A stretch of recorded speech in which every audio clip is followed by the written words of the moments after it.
আজকের রান্নার আয়োজনটা একটু দেখাই, দেখে হয়তো বুঝতে পারবেন আমি কি রান্না করতে যাচ্ছি।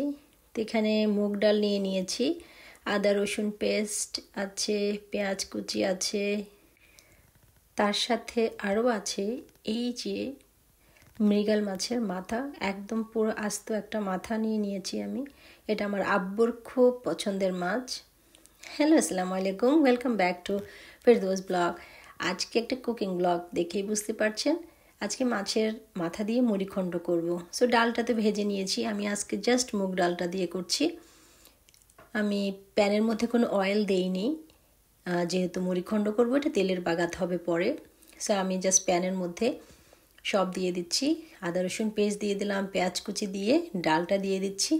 ডালটা দিয়ে, যেহেতু ডালটা ভেজে আমি ধুয়ে নিয়েছি, একটু হালকা পানি আছে, তা আমি এখন একটু ভেজে নিচ্ছি প্যানের মধ্যে, যাতে ডালটা একটু শুকিয়ে যায়। হলুদের গুঁড়ি, জিরার গুঁড়ি, ধনের গুঁড়ি, কাশ্মীরি চিলি পাউডার দিয়ে একটু মেখে নিচ্ছি। প্যান কিন্তু চুলার কিন্তু আমার মিডিয়াম লো হিটে আছে এখন। ডালটা একটু হালকা ভুনা হয়ে গেলেই তার মধ্যে আমি টমেটো কুচি দিয়ে দিলাম। এটা অপশনাল, এটা আপনার পছন্দ মতো যদি চান দিতে পারেন, বাট আমার কাছে ভালো লাগে। আর এটি স্পেশাল, আমার আব্বুর খুব পছন্দ। দিয়ে দিলাম স্বাদ মতো লবণ আর পানি। মাছের মাথা দিয়ে মুড়িঘণ্ট আমার আব্বুর যে কি পছন্দ, আমার প্রায় রান্না করা হয়। তো ডালটা একটু মোর দেন হাফ সেদ্ধ হয়ে আসছি। তো এটা কত টোটাল 7 থেকে 8 মিনিট হবে আমি কুক করেছি। টোটাল 10 মিনিটস হবে, 7-8 মিনিট না, 10 মিনিটস হবে। আমি একটু ডালটা দেখলাম, দেখে আমি আবার ঢেকে দিলাম। আরও 5-7 মিনিটের মতো কুক হয়েছে। আর মুগ ডালটা যেহেতু একটু ভেজে নিয়েছি, তো একটু কুক হতে আমাদের সময় লাগবে। বাট মাছের মাথার যে মুড়িঘণ্টটা হবে সেটা একদম ডাল ল্যাটলেটে হয়ে যাবে না, সুন্দর থাকবে। সো আরও 5-6 মিনিটের মধ্যে আমি ঢেকে দিলাম। তারপরে মাছটা আমি ভালো করে ধুয়ে নিয়েছি, আর এখন এই ডালের মধ্যে চুবিয়ে দিচ্ছি।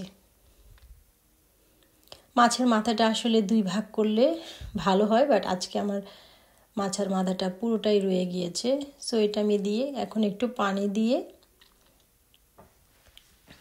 এই পর্যায়ে লবণটা চেক করে তারপরে আমরা ঢেকে দিব আরও 7 থেকে 8 মিনিট, বিকজ আমাদের মাছের মাথাটা যেহেতু কাঁচা, এটা সিদ্ধ হতে সময় লাগবে। আর এই পর্যায়ে আমাদের প্যানে আমাদের হিট থাকবে লো flame, medium to low flame.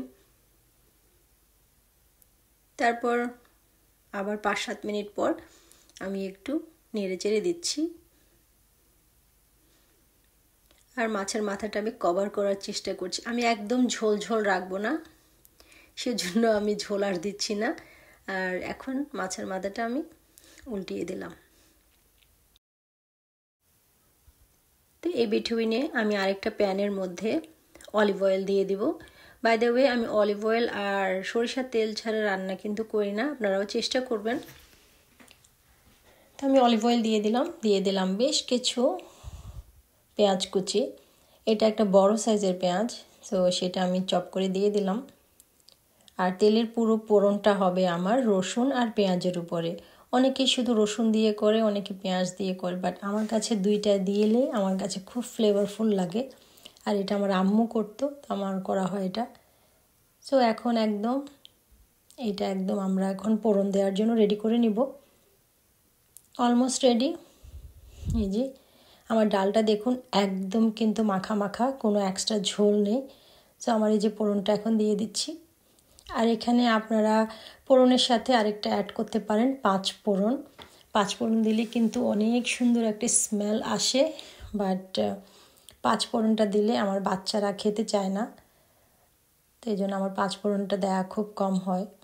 But ওটা দিলে অনেক ফ্লেভার আসে, আপনারা ওটা দিয়ে ট্রাই করতে পারেন।